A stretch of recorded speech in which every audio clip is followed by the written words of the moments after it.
தாவுதல், ஒட்டுமொத்த உடலின் ஆரோக்கியம். பாண்டி அதாவது நொண்டி ஆட்டம் கால்களின் வலிமைக்கு ஆரம்பம். ஒரு குடம் தண்ணீர் ஒற்றுமை கற்பிக்கும் உற்சாகம். பல்லாங்குழி கணிதம் வளர்க்கும் சிந்தனை. பச்சை குதிரை தாண்டுதல் அதாவது மணி ஆவியம் முறையான முயற்சியில் முன்னேற்றம். ஒளிந்து விளையாடுதல் தன்னம்பிக்கை தைரியத்தின் உரம். தட்டாங்கல் அதாவது கல்லாங்காய் ஒரே நேர்கோட்டில் கவனம். சிலம்பாட்டம் வீரம் விவேகம் பெருமைக்கு முதற்படி. உரியடித்தல் இடையூறுகளையும் ஏமாற்றங்களையும் கடந்து மகிழ்தல்.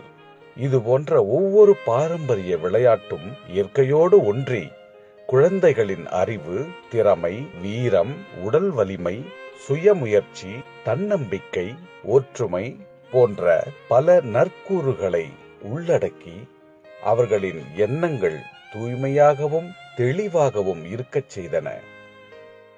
இயற்கையாகவே வியர்க்க வைத்து ஆரோக்கியம் அளித்த நம் பாரம்பரிய விளையாட்டுகளை எல்லாம் நவீன விளையாட்டினுள் தொலைத்து விட்டோம். முயன்றிடுவோம் மீட்டெடுக்க, முனைந்திடுவோம் கற்றுத்தர நம் தமிழரின் பாரம்பரியத்தை.